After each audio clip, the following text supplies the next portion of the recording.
আসসালামু আলাইকুম ওয়া রাহমাতুল্লাহি ওয়া বারাকাতুহু। তাফসীরুল মাহফিল শেষ দিন আজকে।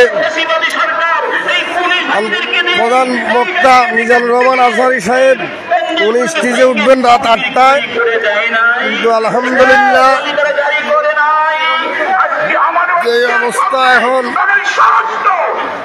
প্রায় 2-2.5 মাইল হেঁটে আসতেছি, মানুষ আর মানুষ। আমরা ধরে রাখতে পারি ঐক্যের প্রাচীর, এই ঐক্যের প্রাচীর এই জন্য আমরা আমাদের অভ্যন্তরীণ ছোটখাটো বিষয়গুলোতে ওভারকাম করে বৃহত্তর স্বার্থের জন্য জাতিকে ঐক্যবদ্ধ করে এগিয়ে যাব। কারা কারা রাজি আছে আল্লাহকে সাক্ষী রেখে হাত উঁচু করে বলুন আল্লাহ।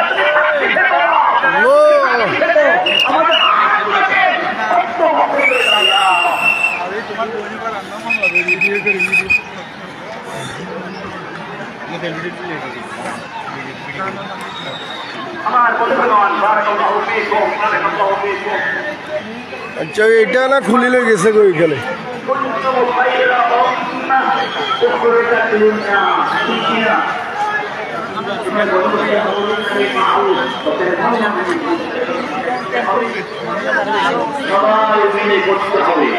ওই যে ওইখানে যেটা লাগাইছে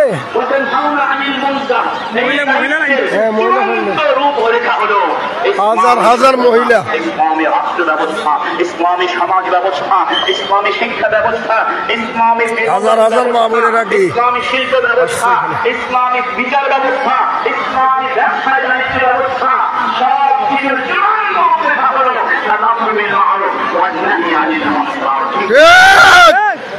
এই আয়াতের আরেকটি আয়াতের মধ্যে আমরা খুঁজে পাই রব্বুল আলামিন বলেন লাকাদ আরসালনা রাসূলানা বিল বায়িনাত ওয়া আনজালনা মা'আহুল কিতাবা ওয়াল মিজানা লিয়াকুমা আন-নাসু বিল কিসত ওয়া আনজালনা আল-হাদীদা بأس شديد ومنافع للناس দুনিয়ায় যত নবী পাঠিয়েছি, রাসূল পাঠিয়েছি, সবার সাথে আমি অকাট্য প্রমাণ পাঠিয়েছি।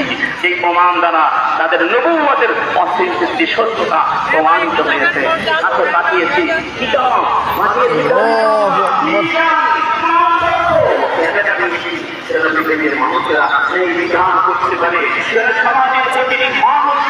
পাখির মতো মানুষ আসতেছে।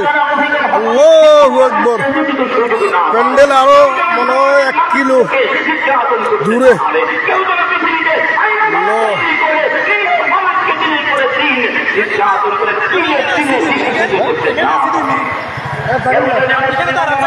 আমি সামনে একটা গোল দিয়েছে, এখানে মসজিদ আছে, আমি এখানে থাকবো।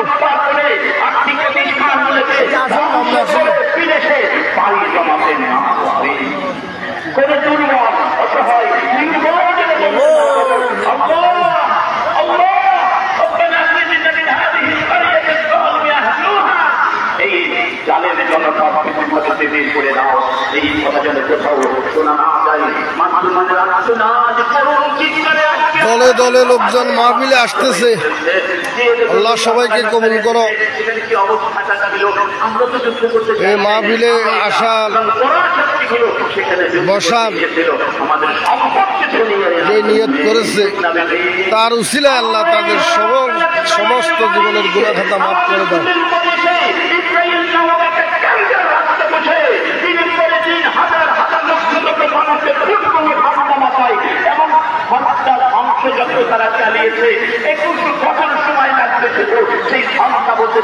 চট্টগ্রাম কলেজের সামনে আছি, বাম পাশে মহসিন কলেজ। এই যে এটা মহসিন কলেজ, এটা চট্টগ্রাম কলেজ।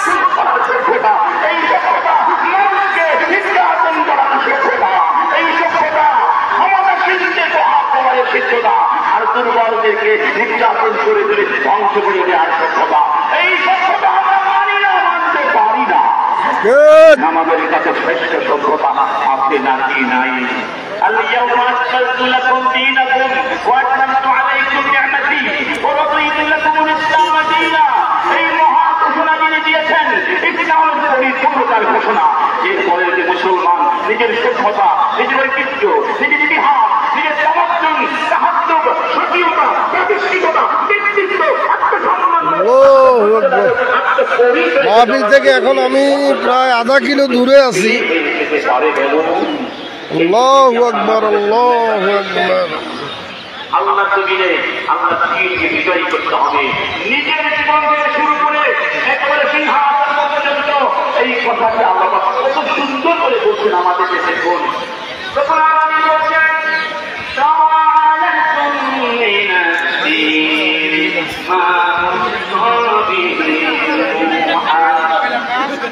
والذي أوحينا إليك وما وصينا به إبراهيم وموسى وعيسى أن أقيموا الدين ولا تتفرقوا فيه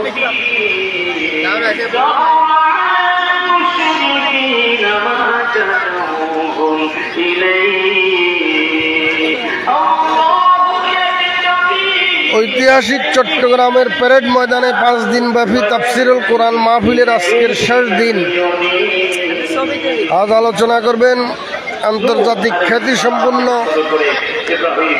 বক্তা জনাব মিজানুর রহমান আজহারি সাহেব। এই উপলক্ষে আজকে চট্টগ্রামে মানুষের ঢল দেখতে পাচ্ছেন। আল্লাহ সবাইকে কবুল করুক আর বাংলাদেশকে ইসলামী রাষ্ট্র হিসেবে আল্লাহ কবুল করুক, আমিন। আপনারাও সবাই দোয়া করবেন। কত সুন্দর একটা পরিবেশ দেখছেন, সব দাড়িওয়ালা টুপিওয়ালা। স্বৈরাচারের দিন শেষ, দাড়ি টুপিওয়ালার বাংলাদেশ। আল্লাহু আকবার।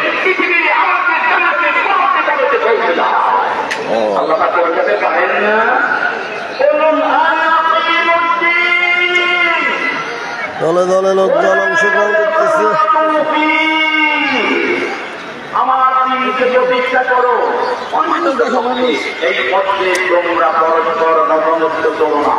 তোমাদের মাঝে হাজারো দ্বন্দ্ব থাকতে পারে, কিন্তু আমার দিনের বিষয় হচ্ছে তোমরা নতমস্ত করতে পারবে না। রক্ত বন্ধ হয়ে কাজ করতে হবে। আজকে আমরা রক্ত বন্ধ থাকবে, ভারতের রাত বাংলাদেশে আঘাত করতে পারবে না।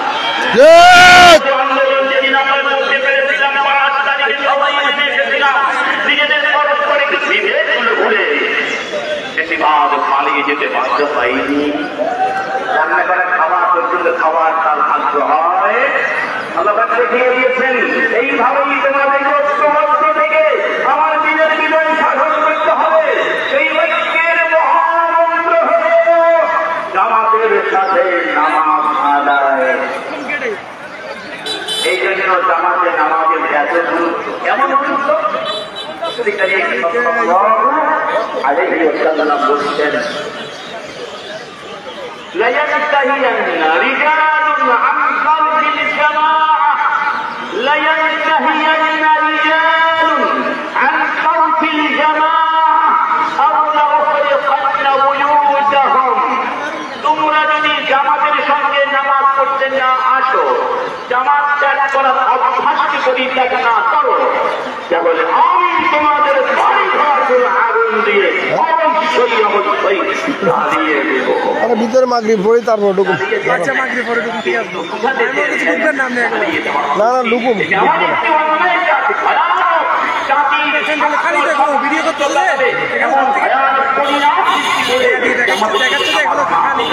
সেই পরিণামের কারণে তোমাদের বাড়ি ঘরগুলো আগুন দিয়ে জ্বালিয়ে পুড়িয়ে ভর্তি করে দেওয়া দরকার ছিল। অনুদের পরেও তো মুসলমান মসজিদে নামিয়ে একা একা করে নামাজ পড়তে পারে। কি বলেন পারে? কি বলেন পারে? এই জন্য ইবনে মাসউদ বলেছিলেন, মান সাল্লাহু আইয়াল্লাহু গাদান মুসলিমা ফালইউহাফিজ আলা হাউলাইস সালাওয়াতি হাইসু ইউনাদা বিহিন্না। কিয়ামতের ময়দানে যদি আল্লাহর সাথে তুমি সাক্ষাৎ করতে ইসলামী ছাত্র শিবিরের বিক্রয় প্রকাশনা সামগ্রী ও প্রদর্শনী বিক্রয় কেন্দ্র। তাহলে নামাজকে সঠিকভাবে আদায় করবে, যেখানে আযান হবে সেখানে নামাজ ঢুকে যাবে।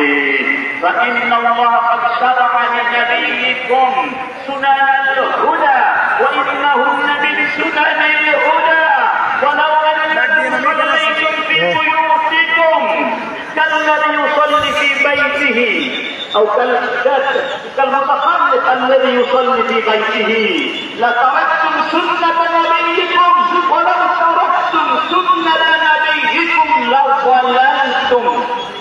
আমি কি মনে হয় সবাই বুঝে গেছেন? রাসূল কারীম যেদিন আহ্বান করছেন, এই নামাজ এমন একটি জিনিস যে আল্লাহ তোমাদের নবীর উপরে সুনানুল হুদা নাযিল করেছেন, নির্ধারণ করেছেন, প্রমাণ করেছেন। নামাজ এই সুনানুল হুদার অন্যতম একটি আমল। যদি তোমরা ঘরে বসে নামাজ পড়ো, তারা কিন্তু সুন্নাত নবীকুম, তোমরা তোমাদের নবীর সুন্নাতকে প্রত্যাখ্যান করলে। আর নবীর সুন্নাতকে দোস্ত মঞ্জুরুল আলম, কেমন আছো তুমি? তোমরা ধ্বংস হয়ে যাবে, তোমরা শেষ হয়ে যাবে। ভালো আছো? এটা হলো চট্টগ্রাম কলেজ, এই পাশে মহসিন কলেজ। লোকে লোকারণ্য ইনশাল্লাহ। বাড়িতে বলে দিবে আর কি, ভোট আসলে যান আল্লাহওয়ালার করে ভোট দে, আর ফাইলে চলিয়ে আইও।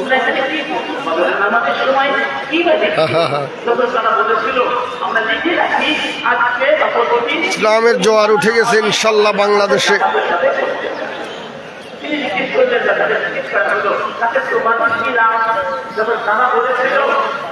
আমরা চাই না মুসলিমরা জামাতের সাথে নামাজ আদায়, বিশেষ করে ফজরের নামাজ। মুসলিমরা যদি ফজরের নামাজে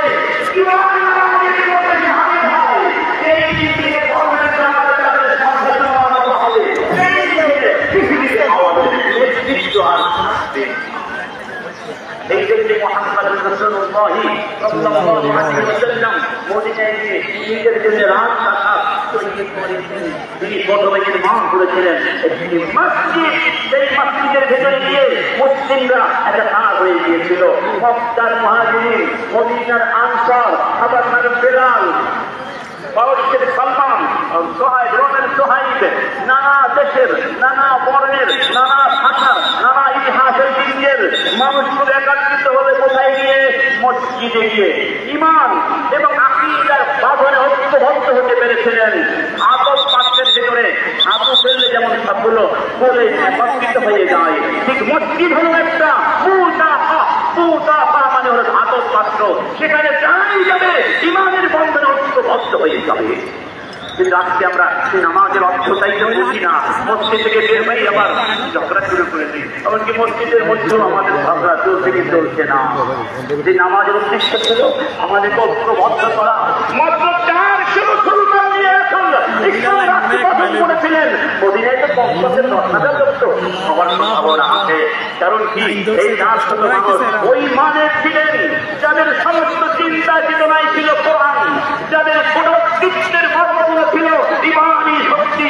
আজকেও যদি আমরা সংকল্প লঘু হয়েও যদি ইমানি শক্তিতে বলিয়ান হয়ে ঐক্যবদ্ধ ভাবে কোরআনের পথে একটু কষ্ট করে দেখতে চাবেন, কারণ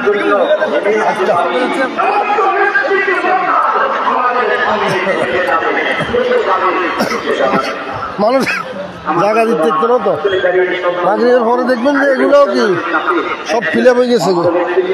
মাহফিল প্যান্ডেল আরো 1 কিলো হইব না? হ্যাঁ, প্যান্ডেল আরো 1 কিলো নেব। তো আমি বলতে পারবো না। আল্লাহু আকবার।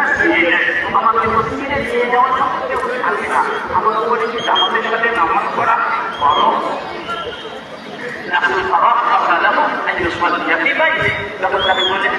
তুমি বাড়িতে বসে নামাজ পড়বে। লোকটা যখন চলে যাচ্ছিলেন লোকটি আবার ফিরে আসলেন, বললেন তুমি কি নামাজের আযান শুনতে পাও তোমার ঘরে বসে? লোকটি বললেন না, শুনতে পাই। রাসূল বললেন তাহলে